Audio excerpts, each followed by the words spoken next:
Boa tarde, pessoal. Vamos gravar nossa aula 7, que faz parte do tópico 6. E por incrível que pareça, eu acabei de gravar essa aula agora, mas eu vou ter que gravar de novo, porque esqueci de diminuir a tela aqui e não apareceu os slides. Mas vamos lá de novo, né? Então vou ter aí mais uma hora aí de gravação com vocês. Então nosso assunto de hoje é a hidrologia no semiárido. Assunto esse onde nós vamos tentar caracterizar algumas condições climáticas que envolvem fenômenos globais em termos de clima, passando por aqueles fenômenos que ocorrem na nossa América do Sul até chegar à nossa região semiárido nordestino, especificamente na Paraíba, tentando aí mostrar a vocês o que leva nós temos essas características climáticas que nós chamamos de semiárido. Então primeiro vamos definir o que é árido. Se a gente for no dicionário, nós vamos verificar o seguinte, que o árido é sem umidade, estéril, terreno árido. E o semiárido não exclusivamente árido, diz-se dos lugares áridos, né? Aliás, semiárido e territórios, áreas que circundam as regiões áridas, ou seja, aquelas áreas periféricas. Aí vamos lembrar lá do Sahel africano, onde nós temos o deserto do Saara e circundando, né, aquela região, na parte sul, nós temos o Sahel, que é um semiárido dos mais populosos do mundo também, assim como o nosso. Então, essa definição aí, ela deixa a desejar. Por quê? Porque para a natureza, essa questão de árido e semiárido não tem importância. A natureza ela se adapta ao longo dos bilhões de anos a determinadas condições e a vida ali que se desenvolve ali está adaptada e não tem que se preocupar, né? Vamos falar assim, entre aspas, né? Mas essas definições elas cabem melhor quando a gente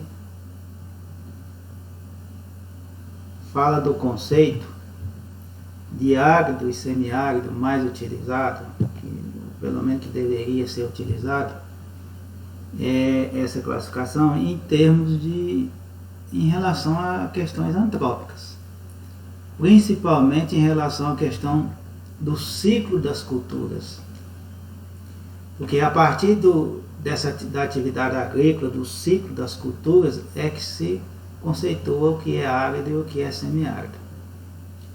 Então o árido significa o seco e o determinante primário da aridez é a falta de chuva. São consideradas áridas as regiões que não possuem nenhuma estação que permita o ciclo das culturas sem irrigação. Ou seja, você vê aí que é o conceito que está relacionado a uma ação humana, que seria a necessidade de você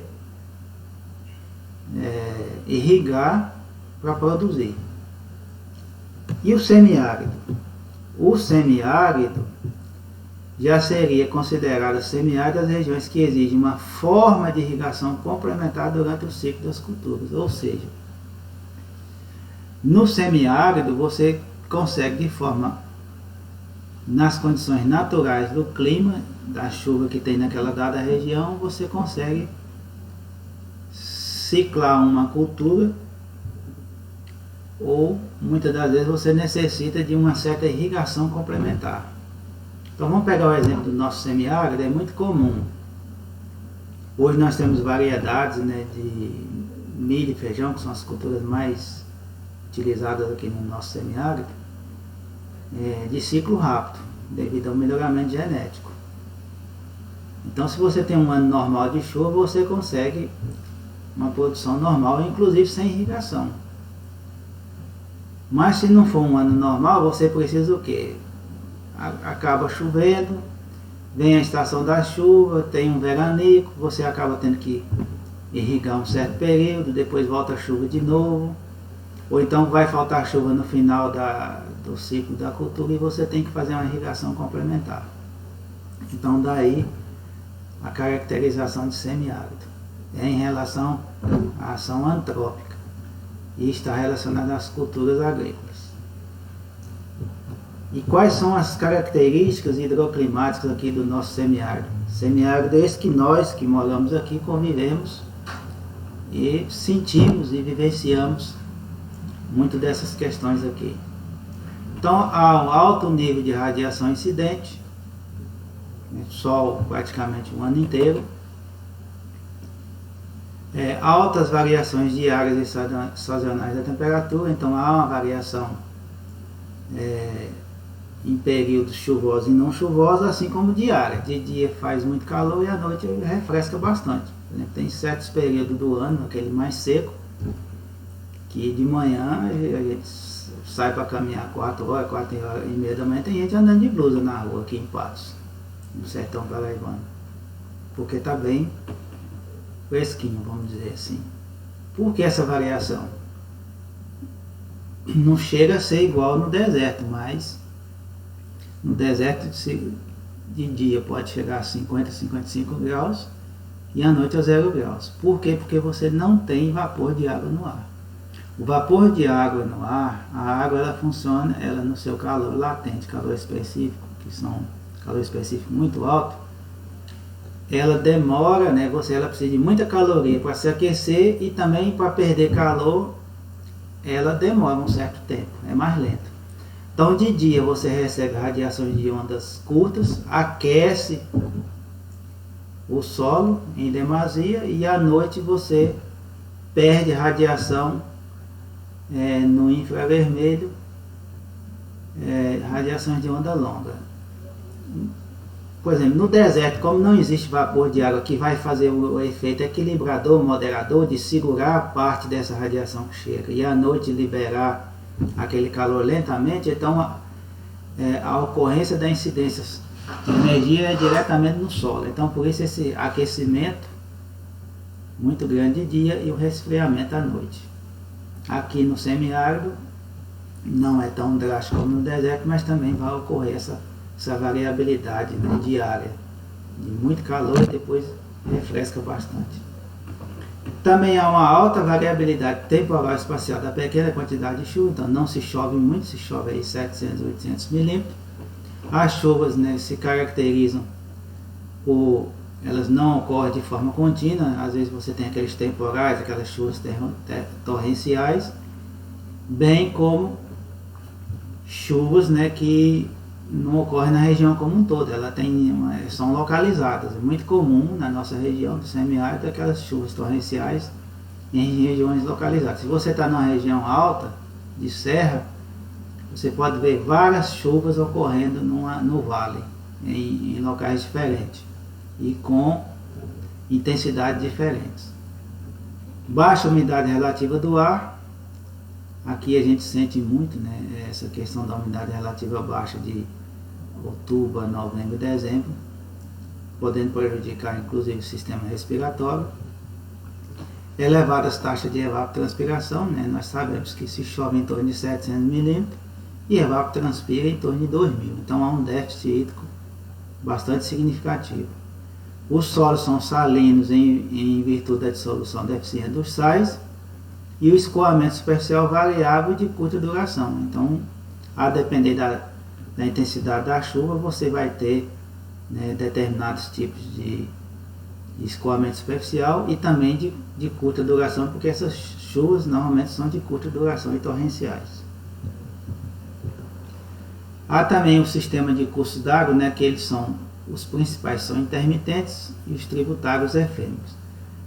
Bom, essa questão de rio intermitente no semiárido é de se rediscutir, porque eu moro no semiárido, vocês, a maioria, mora no semiárido, que estão me assistindo, e a gente não vê rio efêmero, intermitente aqui no semiárido. O que a gente vê na maioria dos nossos rios são efêmeros. Então é preciso fazer uma discussão, porque você vê alguns autores falando dos rios intermitentes do semiárido. Não existe rio, praticamente rio intermitente. O que existe são rios perenizados por açudes. Você armazena água no açude e libera água durante o ano, e quando é período seco, o rio continua correndo, mas porque ele foi perenizado artificialmente. Inclusive os rios efêmeros, eles ficaram fora lá do Código Florestal com necessidade de preservação da mata ciliar. Então isso precisa ser discutido, merece até uma dissertação de mestrado ou uma tese de doutorado para discutir essas questões. Elevada infiltração nos leitos dos rios, dos cursos d'água, porque há altas concentrações de sedimento em transporte que acaba depositando nessas regiões, nos leitos dos rios, nos terraços imediatos, e são bastante venenosos, então há uma elevada infiltração. Elevada taxa de erosão, você tem uma vegetação quase sempre rala, e você acaba tendo, por essas chuvas torrenciais, você acaba tendo erosões, elevadas taxas de erosão, porque a camada de solo também é pequena. Nós temos também acelerado o processo de desertificação com as ações antrópicas desordenadas. O Nordeste ele já tem, o semiárido já tem alguns núcleos de desertificação. Temos o de Givués, o mais famoso, mas nós temos aqui também, próximo, onde nós vivemos, o núcleo de desertificação do Seridó, que envolve vários municípios aqui na bacia do Piranhas-Açu, e a tendência desses núcleos de desertificação é se ampliarem, né, com as ações humanas, principalmente o desmatamento. Aqui está o semiárido, houve recentemente uma ampliação do semiárido, que era 900 e poucos, ou mil e poucos municípios, agora é 1.262, e uma população de 27,9 milhões, considerado o semiárido mais populoso do mundo. Bom, e as reservas hidrológicas dessa região? Bom, os dados que a gente vai apresentar vai variar de autor para autor, mas isso aqui são dados da SUDEMA, inclusive da década de 80 mais ou menos, num curso de especialização que houve lá no Ceará. Mas independente dessa variação de autor para autor, a gente pode dizer que mais ou menos o comportamento hidrológico dessa região é mais ou menos esse, que nós temos reservas superficiais em torno de 149 bilhões de metros cúbicos, compondo 71% dessas reservas, e as reservas subterrâneas no valor de 51 bilhões de metros cúbicos, 29%, ou seja, há uma disponibilidade de água considerável para a região.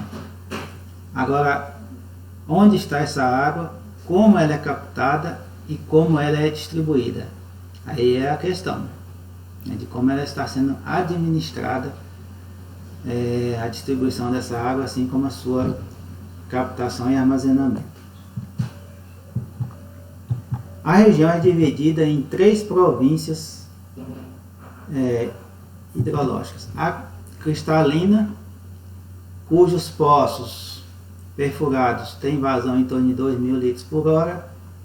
O rendimento das águas superficiais é de 6 a 8%, ou seja, se você tem um açude de 100 milhões de metros cúbicos de água, o rendimento daquele açude, a água que você vai aproveitar vai ser em torno de 6 a 8 milhões. O restante é perdido por evapotranspiração. 45,5% da superfície nordestina é essa região cristalina. Há também a predominância de águas salobras e reservas subterrâneas nessa região de 50 a 250 milhões de metros cúbicos, o que é pouco, né, em relação aos outros volumes.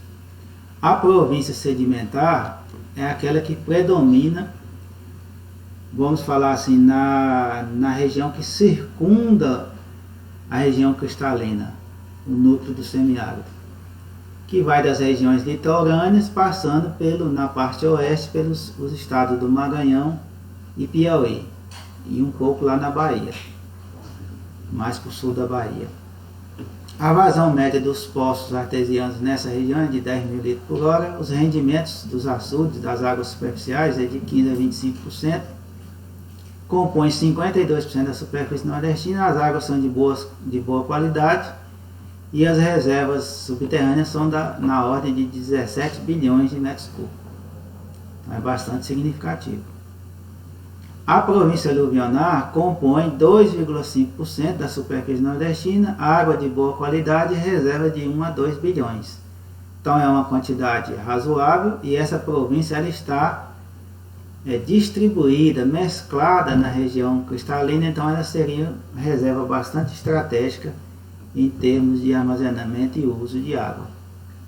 O coeficiente médio de rendimentos, né, de açudes anuais é em torno de 10%.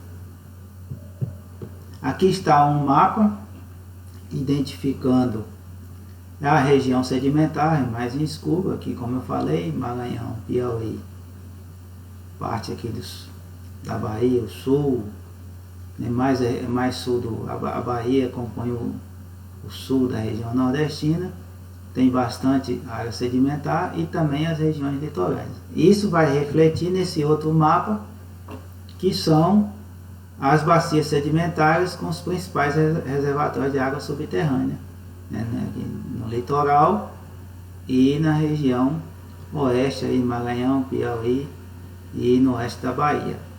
Aqui nós temos a região na Paraíba, na questão de Sousa, a Chapada do Araripe, aqui nessa região também, né, que são,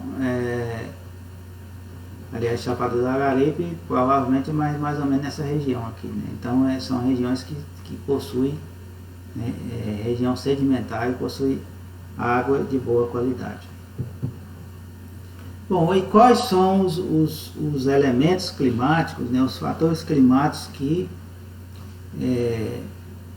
movimenta, né, o clima na região e faz com que nós sejamos uma região semiárida? Um dos comportamentos climáticos que influencia a região, não só no semiárido, mas no mundo inteiro, é o comportamento das massas de ar que se deslocam dos centros de alta pressão para baixa pressão, onde na região do Equador predomina os centros de baixa pressão, a 30 graus latitude norte, 30 graus latitude sul, há os centros de alta pressão, assim como a 60 graus baixa pressão, 90 alta pressão, e aí cria esse modelo de circulação de massas de ar no mundo inteiro. Nós temos também, assim como aqui no horizontal, nós temos também a circulação das massas em termos verticais. Mas um dos fatores que influencia o clima aqui no semiárido é esse centro de alta pressão no Atlântico Sul, que se desloca, né, nessa região, uma hora mais para o lado da África, outra mais para o lado do Brasil, e que massas de ar passa pelo deserto do Kalahari, aqui no continente africano, no sul, e massas de ar quente e seco atravessam o oceano e chegam ao nordeste, que são chamados ventos alísios. Então esses ventos são ventos secos, e se fossem ventos úmidos, né, provocaria um pouquinho mais de chuva no nordeste, mas como são ventos secos que chegam nessa região, não vai contribuir positivamente para as chuvas na nossa região. Um outro elemento que aí agora já passa saindo do global, entrando em termos de América do Sul e Brasil, nós temos aqui as massas de ar polar ou massas de ar frio que se deslocam lá da Argentina, do sul do Chile, passando pelo Uruguai, se deslocam em direção ao Brasil e encontra aqui o Planalto brasileiro. Então parte dessas massas de ar se desloca pelo pela costa brasileira, aí influenciando chuva até no sul da Bahia, ali na região de Mata Atlântica, ali, região lá do Cacau, que é bastante chuvosa, e outra parte se desloca aqui em relação ao centro-oeste brasileiro, às vezes até lá no Acre, né? As massas de ar polar elas chegam e resfriam até o Acre. E como o Planalto brasileiro funciona como uma barreira, essas massas de ar frio que poderiam provocar chuva, aí vamos lembrar lá da primeira aula, né? Precipitação, massa de ar frio que se desloca enquanto a massa de ar quente e úmido vai haver ascensão e poderá haver chuva, né? Esse fenômeno não ocorre aqui no nosso semiárido por conta dessas massas de ar. Nós temos o fenômeno do El Niño, que ele influencia o clima em várias partes do mundo e também não deixa de influenciar no Nordeste. Quando ocorre o fenômeno do El Niño, vai chover mais no sul e no Nordeste ocorre a seca, como nós já conhecemos esse fenômeno. Inclusive agora, de 2011 a 2015, principalmente 2015, um dos grandes causadores dessa seca que nós tivemos esses anos todinhos, de 6, 7 anos, foi o fenômeno do El Niño, que caracteriza pelo aquecimento de águas do Pacífico. Se conhece o fenômeno, mas não sabe as causas reais, por que essa água aquece, e aí muda o clima em várias partes do mundo. Aqui está o fenômeno do El Niño, o comportamento normal das massas de ar em relação ao Pacífico e à costa da América do Sul é esse aqui. Então os ventos equatoriais se acumulam aqui nessa região do norte da Austrália e essas ilhas daqui das Indonésia, Filipinas, Bornéu, toda aquela região ali, aqui vai influenciar o clima das monções nessa região. E aqui na América do Sul as águas são resfriadas. Quando ocorre o fenômeno do El Niño, que é o aquecimento dessa região aqui, aí há uma inversão desse processo, aquece essa região aqui e aí bagunça o clima aqui em várias partes do mundo. Bagunça o clima aqui nos Estados Unidos, também inverno mais quente e seco, e no nosso Nordeste um período mais quente e seco, e no sul chuvas. Está aqui uma outra ilustração mostrando o fenômeno, como se dá, por que no sul acaba chovendo muito, né? Você tem massa de ar frio e massas de ar quente aqui que se encontram nessa região. Aí você tem aquele centro de alta pressão ali que também movimenta essas massas de ar e vai provocar chuva lá no sul, e aqui no Nordeste vai ficar seco. Aqui está mostrando o efeito do fenômeno El Niño, aquecimento de água do Pacífico, aqui na costa peruana e um pouquinho chilena, as secas e as chuvas. Quando esse fenômeno se desfaz e há uma tendência de aquecimento dessa região aqui, que eles chamam aqui de El Niño Modoc, há inversão, chuvas no Nordeste e secas lá no Sul. Então aqui nós temos, como 2015 foi um ano crítico, nós vamos mostrar uma série de ilustrações agora, como é que foi o comportamento do aquecimento das águas do Pacífico em agosto de 2015, setembro de 2015, outubro de 2015 e novembro de 2015. E aí nós estamos vendo aqui, nessa imagem trabalhada, o aquecimento das águas do Pacífico nesses meses, se intensificando. Se a gente notar aqui, houve uma intensificação de agosto até novembro, e aí um dos motivos porque o ano 2015 foi um ano bastante crítico e aqui no semiárido. Aqui de 6 de 12 de 2015 a 12 de 12 de 2015, como foi que se comportou, né, uma média. É um fenômeno que também, como já foi falado, é cíclico. Veja que em 1982 teve um superaquecimento e causou seca cíclica aqui. Em 1997, seca cíclica, e 2015 também, né? E aí vamos observar que em 1997 foi muito mais crítico. do que 2015. Eu me lembro, eu morava em Patos, já morava em Patos, e foi um problema gravíssimo. Não tinha água de adutora que vinha de Curemas, tinha um poço, né, artesiano ali na região da cadeia, ou outro ali onde é uma escola do SESI hoje ali perto ali na Praça dos Pompos, e ali era aquela fila de carrocinha de jegue, né, para abastecer os tambores e distribuir água na cidade. Foi um momento bastante crítico na cidade de Patos. Hoje a gente não passa muito esse problema, por quê? Por conta da água que vem de Curemas. Aí, a questão do aquecimento, 17 de janeiro de 2015, 18 de janeiro de 2016, também houve aquecimento. 2016 foi um ano de chuva abaixo da média do Nordeste.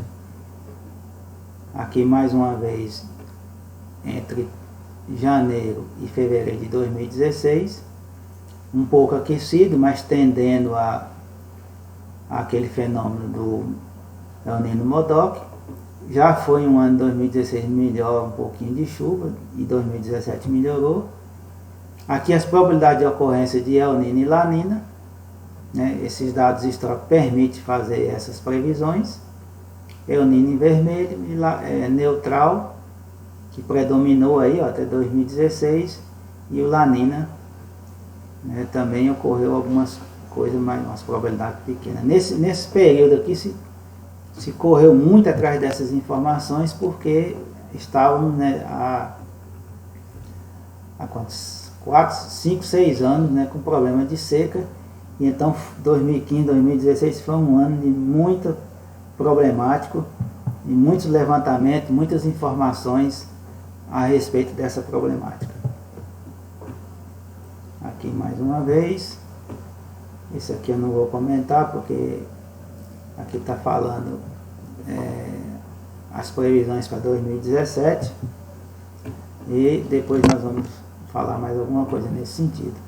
Então, o comportamento climático da região semiárida também ele tem a massa de ar equatorial que pode influenciar parte do semiárido, expansões aí na grande massa de ar quente e úmido da Amazônia que se expande e pode influenciar e influencia o clima na região Nordeste, mas só que lá no estado do Maranhão, um pouquinho, talvez no Piauí. Então, mas não chega no núcleo rígido do semiárido na região cristalina, que se chegasse, que é raro, poderia haver formação de chuva. Recentemente, eu não estou lembrado do ano, houve uma expansão até aqui a nossa região e houve algumas influências dessas massas de ar. Se não me engano, foi no ano passado. Houve influência de chuva aqui até na Paraíba, por conta dessa expansão de massa de ar equatorial da Amazônia. Um outro fenômeno que ocorre, talvez seja melhor eu mostrar essa figurinha aqui, é o fenômeno do dipolo do Atlântico. Esse é mais localizado aqui no Brasil. Então nós estamos saindo do global e passando para as especificidades. O normal é que você tenha massa de ar quente e úmido, que lembra que nessa região aqui é centro de baixa pressão, um pouquinho aqui acima de 30 graus é centro de alta pressão, que força massas de ar se deslocarem nessa direção aqui do Nordeste. O normal é você ter uma concentração de ar quente aqui e frio. Quando ocorre uma inversão, massas de ar frio e aqui fica quente, o que ocorre? As massas de ar frio é que se deslocam em direção ao semiárido, e aí vamos lembrar lá da nossa aula de precipitação, chuva frontal ciclônica. É quando uma massa de ar frio se desloca, enquanto massas de ar quente e úmido, e por efeito de densidade vai fazer com que haja ascensão e consequentemente poderá haver chuva. O fenômeno do dipolo é um fenômeno anormal. No ano que ocorre ele, significa que, né, quando há previsão de ocorrência dele, e o pessoal já acompanha isso e consegue prever aí com 90%, 95% de exatidão que num ano, aquele ano que vai chegar, vai ocorrer o fenômeno do dipolo, E aí os estados, os agricultores podem se programar para plantar, porque a colheita vai ser certa, porque vai chover além do normal. Então se chove em torno de 700 e poucos milímetros, vai chover 800, 900 milímetros. Então é um ano atípico, mas em relação, assim como o El Niño vai causar a seca, se ocorrer o dipolo, vai ocorrer chuvas além da média, né? Acima da média. Então, um fenômeno positivo aqui para a nossa região.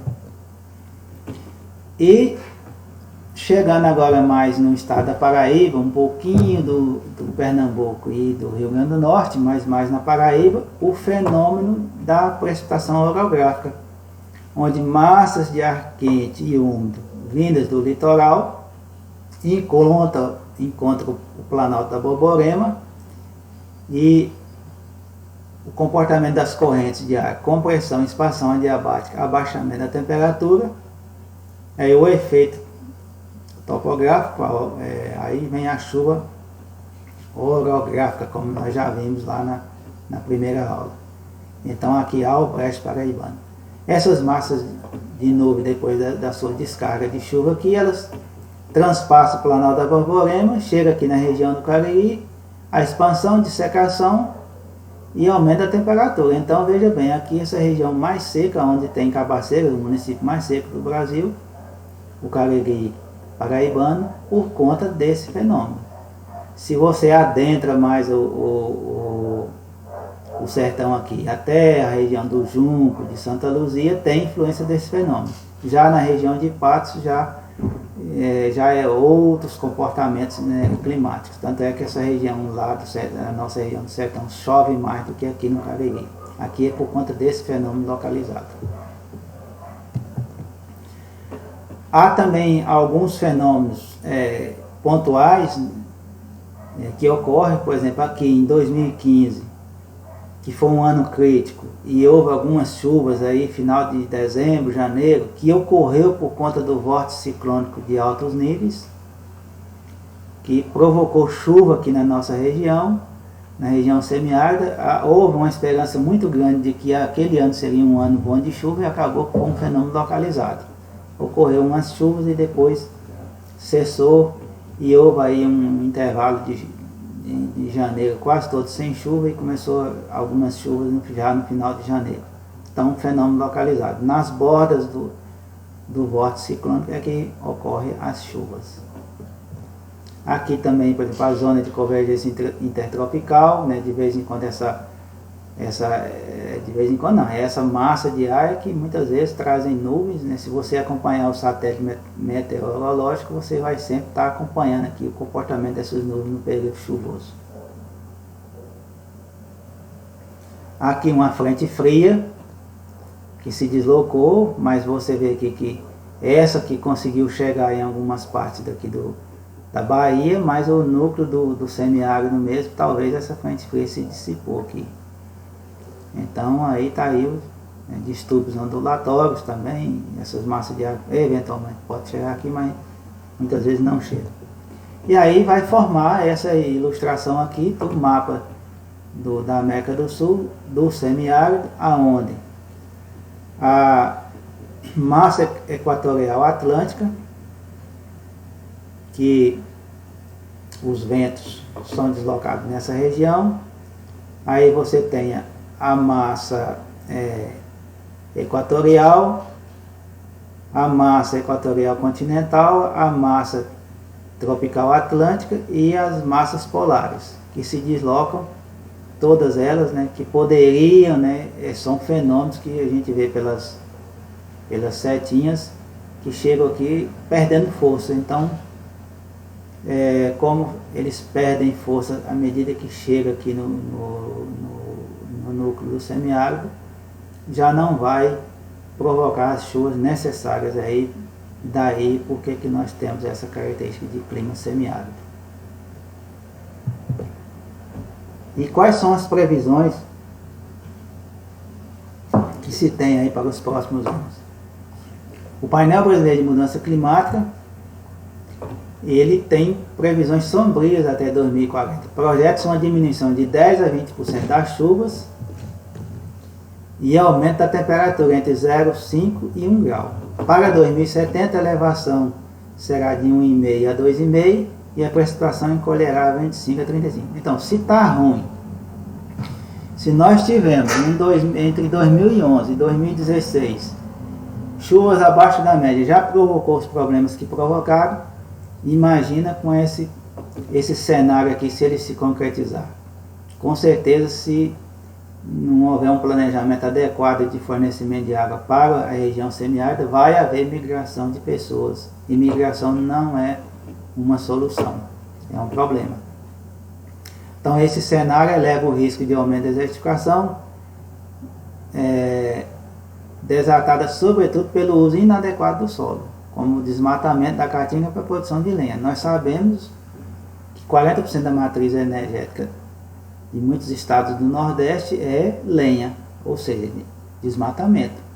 E o desmatamento vai implicar em que menor infiltração de água no solo, menor produção, né? Não é menor produção de água, mas a água ela vai ter comportamento diferente, aumentar o escoamento superficial, assoreamento de açudes, assoreamento de leito de rios.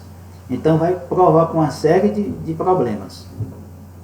Até 2065, o déficit hídrico acumulado na bacia será de 43,6 mil km². A área do tamanho do estado do Rio de Janeiro deverá ser 133% maior em comparação com o cenário que não considera a mudança climática. Então veja bem, para as populações vindouras e vocês que estão mais jovens do que eu vão viver num semiárido pior do que nós vivemos hoje. E até lá eu já devo ter partido daqui, né? E vou estar lá olhando lá de cima e vendo como é que está o comportamento. Mas não se preocupe não, que eu vou estar rezando para que todo mundo tenha uma vida boa e saudável e que as chuvas cheguem ao semiárido. Além do clima seco, o semiárido está se expandindo. Em novembro de 2017, a SUDEMA, né, aumentou aí 73 municípios, compondo o que eles chamam de semiárido. Passou para 1.262. Na época houve algumas controvérsias em relação a isso, foi meio forçado isso aí, foi mais uma decisão política do que talvez necessária, mas diante daquele quadro que nós acabamos de falar, fez bem ter ampliado isso aí, porque são municípios também que têm problemas com precipitação e a tendência é de piorar ao longo dos anos conforme a previsão ali, que a gente espera que não se concretize. Aqui é a bacia do Piranhas-Açu, onde estamos inseridos. Aqui o eixo leste da transposição de São Francisco e aqui o eixo norte da transposição de São Francisco. Esperamos que essa transposição venha solucionar parte do problema. O governo, o projeto fala em melhorar as condições de fornecimento de água para 12 milhões de pessoas, mas será que vai realmente atingir esses 12 milhões de pessoas? Vamos aguardar, vai depender de nós podermos administrar isso corretamente. Porque a conta da água é uma água que vai ser cara, por exemplo, a Paraíba vai pagar em torno de 56 a 60 milhões de reais por ano por essa água que chega aqui, por exemplo, aqui no Boqueirão, em Campina Grande, e nessas regiões aqui, e isso vai para a conta, né, de quem paga conta de água. E o que acontece? É uma água cara, então a água nobre, como ela vai ser usada? Quem vai se apropriar dessa água? São questões que têm que ser levantadas. A priori, hoje nós já temos a derivada aqui lá em água para o Ceará. Esse eixo vai jogar água no rio Apodi, que vai abastecer até a região lá de Mossoró. E aqui a região de Souza tem essa derivada, e a nossa, que é a água que vai vir para o Guilherme Mandaga, está projetada aqui uma derivação para 2032. Hoje os políticos da região estão batalhando para ver se arranja verba para fazer essa derivação logo, mas o projeto é para 2032. Então vamos aguardar. Então, segundo a Fundação Getúlio Vargas, em toda a bacia do Piranhas-Açu, os prejuízos com a seca, né, aí isso é 2015, dos últimos 5 anos, naquela época 3 bilhões, ou seja, 3,1% do PIB da região. Ou seja, isso foi o prejuízo que se causou, né, em 5 anos de seca e que provavelmente vai demorar aí 10 a 15 anos para você recuperar essa economia, principalmente que é uma economia de base agrária e pecuária. E recuperar os rebanhos, recuperar tudo isso aí, demora um prazo grande, se nós tivermos anos regulares de chuva, o que não é, o que pode não ocorrer. E aqui está mostrando a questão dos registros de seca no semiárido. Desde o século XVI, aqui antes disso não tem como você, 1599, aqui não tem como você prever aqui antes, porque não tinha ninguém aqui, né? Isso aqui são registros dos primeiros colonizadores, século XVII, já houve registro dessa seca, século XVIII. Aqui nós estamos correndo a Revolução Industrial, o Brasil está progredindo, né? E aí você já tem a ocupação e já tem esses registros dessas secas. Século XIX também registro de várias secas. Essa seca aqui de 1877, se não me engano foi essa, uma grave seca pegou a população desprevenida, já que a última grande estiagem ocorreu 30 anos antes, que seria essa aqui. Houve um grande êxito rumo a regiões mais férteis e cidades, né? Fortaleza, que passou de 21 mil a 130 mil habitantes. Se não me engano, essa seca aqui foi a grande seca de 1877-79, aonde foi, parece que Dom Pedro II disse que vendia a coroa do Império, mas faria a transposição do São Francisco. Então a ideia da transposição do São Francisco nasceu, já foi falado aqui naquele período, o que de fato não ocorreu. E aí tivemos várias outras secas, né? E agora 2012, previsão realmente até 2018 chuvas abaixo da média. E vai ocorrer novas secas. Temos que estar preparados para novas secas. Agora, como conviver com as secas? Bom, aí tradicionalmente, desde as civilizações pré-colonização, os índios, né, o semiárido era habitado, já usava água, né, aquelas armazenadas nas locas, nas rochas, né, entre uma rocha e outra, fazia alguns barramentos primitivos, e a partir da colonização do interior, pela pecuária primeiramente, o pessoal começou a fazer os barramentos, a açudagem, e hoje nós temos aí uma série de técnicas, né, de convivência com a seca: a açudagem, a barragem subterrânea, a barragem vertedora, o plantio de vazante, né, a cisterna caseira, os cacimbões, os poços artesianos, semi-artesianos, dessalinização de água. Hoje se fala em aproveitamento de reuso de água, sistemas caseiros de tratamento de água e a transposição de rios, né, que como nós já falamos aí da transposição de São Francisco, e vamos comentar mais alguma coisa mais à frente. Bom, quais são as finalidades de um açude, de um grande açude? Controle de inundações e regularização do curso de água. Então, o açude ele tem função de evitar inundações e regularizar os rios. Então, os rios perenes no semiárido são perenizados artificialmente, através do barramento de água, e esse açude fica liberando água durante o ano todo para aquele curso d'água. O que ocorre aí com Coremos Mainhaga, um exemplo, bem perto de nós, e o Armando Ribeiro lá no Rio Grande do Norte. A geração de energia elétrica, aí é exemplo, né, do Coremos, que tem uma mini usina hidrelétrica lá, que quando tem água suficiente ela funciona e fornece energia. Abastecimento doméstico animal, irrigação, criação de peixe, recreação e embelezamento, e controle de sedimentos. Não deixe de fazer controle de sedimentos para evitar o assoreamento dos rios. Nós temos a barragem subterrânea. Na aula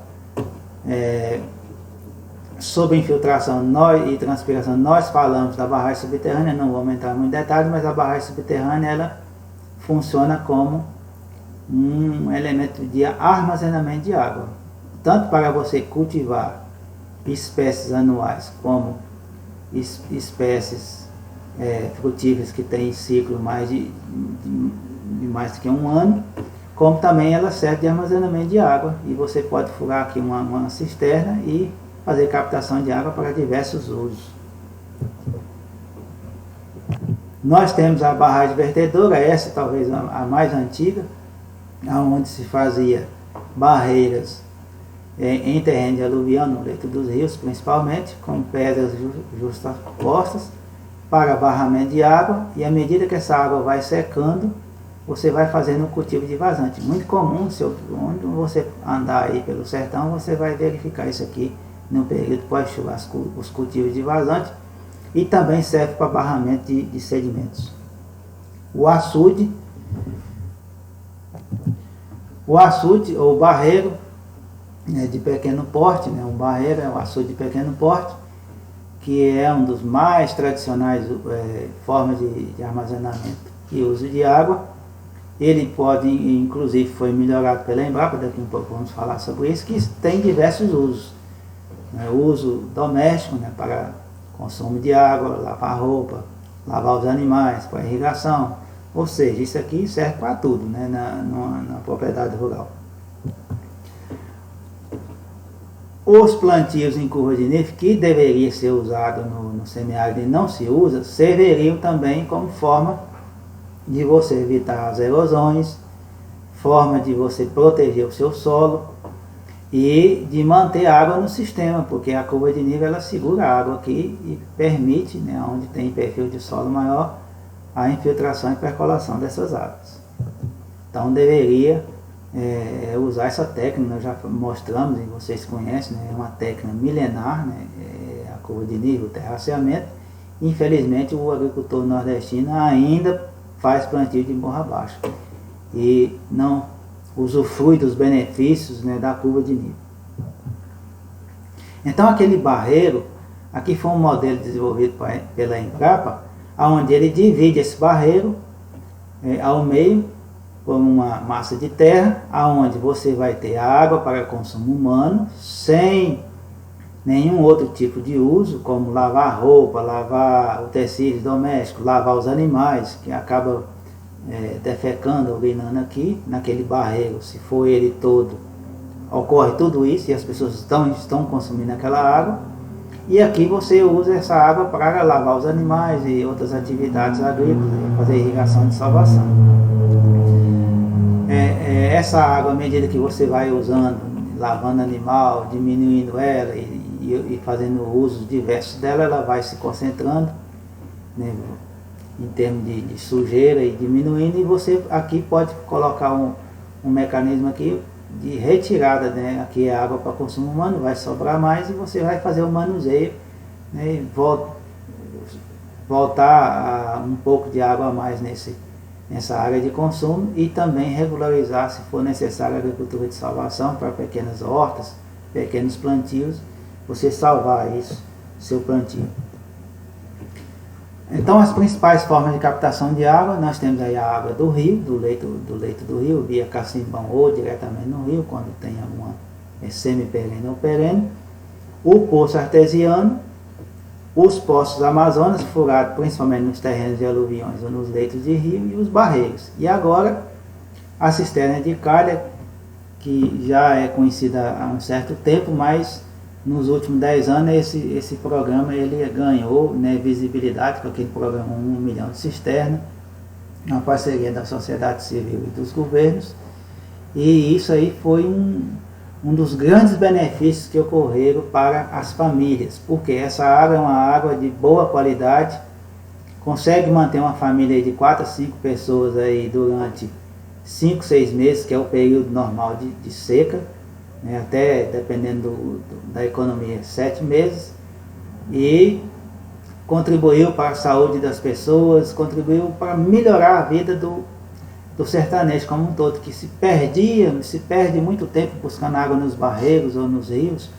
Às vezes a dona de casa, as crianças, passam 2, 3, 4 horas carregando aquele água na cabeça, ou no lombo do jumento, o dono do sítio, então perdendo horas de trabalho em indo buscar água. Então esse é um programa maravilhoso e de baixo custo. Nós temos também hoje a oportunidade de fazer dessalinização de água. Como você tem fontes de água salobra, aqui no semiárido, uma das formas de você aproveitar essa água é a dessalinização. Você tem equipamento que pode ser de porte grande ou pequeno, para abastecer pequenas comunidades e até mesmo águas, residências, e é caro, mas é uma forma de você manter a pessoa sobrevivendo ali. Já houve programa de dessalinização, infelizmente a falta de continuidade do programa, a falta de interesse dos gestores públicos e das próprias comunidades fizeram com que esses programas tiveram problemas, né? Esses equipamentos precisam de manutenção e acaba que as pessoas não fazem, o gestor público também da região não faz, quebra o equipamento e não funciona mais. Agora o governo federal está querendo implementar novamente essa questão dos dessalinizadores. Vamos ver se agora vai dar certo. Mas a sociedade ela tem que fazer sua parte, porque o governo não vai ficar de eterno sustentando e dando manutenção nesse equipamento. Isso aqui tem qualquer programa de governo que seja implantado, a sociedade ela tem que se tornar autossustentável, né? Por isso ela tem que ser qualificada, tem que ser dados estímulos financeiros para isso, mas ela tem que se autossustentar, porque o governo não pode ficar mantendo isso o tempo todo. E hoje se fala em reuso de água, né, que é o reaproveitamento da água que você usa na sua casa para uma diversidade de usos. Isso já está chegando atrasado, já deveria, acho que toda casa, toda cidade no semiárido deveria já fazer reuso de água há muito tempo. O tratamento de efluentes caseiros também é uma forma de você fazer aproveitamento de água, né? Você vai, sobre essa técnica que eu já mostrei na outra aula, mas aqui só vou comentar que aqui essa água que tem nutrientes, você pode plantar aqui bananeiras, plantar algumas hortícolas que você pode consumir, não tem problema, é uma água saudável aqui, né? Porque a parte de contaminante ela vai ficar aqui no biodigestor que vai ser decomposta. A água que vem por aqui é uma água já 90-95% saudável, né? Que pode ser usada para esses fins. O reuso de água, né? Como nós falávamos, consiste em a água que você usa para o vaso, passa por um processo de tratamento e você vai liberar ela, poderá liberar ela para a irrigação de jardim e de algumas plantas, até frutíferas. A água de pia, que são a chamada água cinza, essa aqui é a água negra, essa aqui é a água cinza, também passa por um sistema de tratamento e você pode fazer reuso dela para alimentar, por exemplo, o vaso da casa e também para irrigação.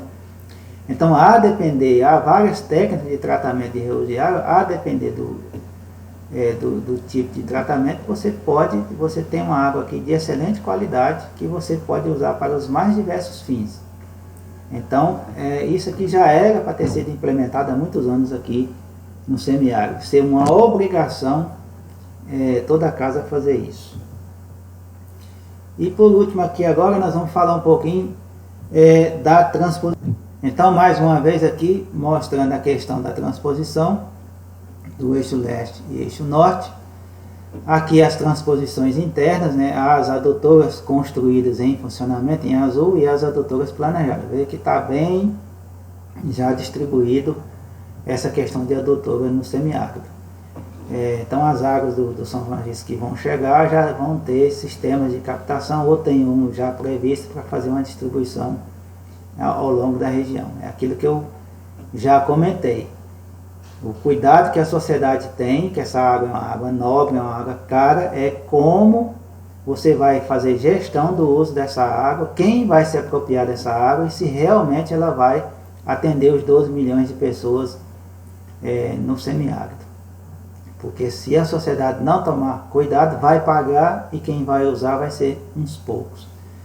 Há dados, né, esse projeto da transposição de São Francisco, que o projeto inicial era 4 bilhões, já se gastou entre 10 e 11, se fala em 20 a 25 bilhões no final. Então você vê que a corrupção no Brasil, que nós todos conhecemos, né, fez um projeto de 4 já virar 11 e no futuro ninguém sabe quanto é que vai ficar uma obra muito cara. Então, talvez, se nós tivéssemos anteriormente investido nas outras técnicas e exaurido toda a possibilidade de uso dessas outras técnicas para captar, armazenar e distribuir água, talvez lá no futuro mais distante é que você teria necessidade de fazer a transposição a uma obra tão cara, que com esse dinheiro você poderia fazer muita coisa aqui em termos de uso, reuso da água com aquelas outras técnicas que não da transposição. Mas a transposição está aí e nós temos que fazer gestão dela. Se aquele futuro de previsão de redução de água ocorrer de mudanças climáticas, também temos a opção de trazer água da bacia do Tocantins. A bacia do São Francisco é um rio anêmico, doente, porque muitas nascentes já secaram. O rio é poluído porque tem muita eliminação de água. Praticamente todas as cidades aqui eliminam esgoto no rio São Francisco. Os polos agrícolas também, com as suas poluições, a lixiviação e a adubação que corre para o rio, vai matando o rio aos poucos. O rio São Francisco, na época seca, você vai lá, é uma água bem verde, bem escura, significa muita alga, significa que tem muito nutriente. Então seria necessário primeiro revitalizar a bacia e depois fazer a transposição. Como não fizeram a transposição primeiro, agora a sociedade tem que lutar para fazer essa revitalização o mais rápido possível para devolver o vigor original do rio e que também venha água saudável, né, nessa transposição, porque ao você transpor água de bacias, de uma bacia hidrográfica diferente, vai vir flora e fauna, assim como também os contaminantes vão sendo distribuídos ao longo dessa malha aqui. Então está aí e cabe à sociedade fazer a gestão desse recurso que chega. E aí, por último, fica aí a reflexão para todo mundo fazer. Pode ser objeto de estudo, né, lá naquele trabalho que vocês vão fazer de uma ou outra pessoa, que é os prós e contras da transposição de São Francisco. Porque, por exemplo, nós temos no próprio Rio São Francisco, eu já vi uma reportagem onde pessoas que moram a 200 metros da margem do rio não têm água em casa, tem que ir buscar no pote em cima da cabeça, ou então no lombo do jumento. Então veja bem, a 200 metros do rio, quiçá onde vai passar a transposição, que já está ocorrendo, pessoas que os dutos, os canais estão passando ali, as pessoas não têm acesso a essa água. Então quem vai se apropriar dessa água? Então é uma coisa que a sociedade tem que acompanhar. Então agradeço aí a atenção de vocês para essa nossa aula sobre as características hidroclimáticas do semiárido. Nos encontramos lá no chat e no fórum, e nós ainda vamos ter mais uma videoaula que será a morfologia de bacias, que vai ser o próximo vídeo que vocês terão aqui da nossa parte. Então muito obrigado e uma boa tarde para vocês.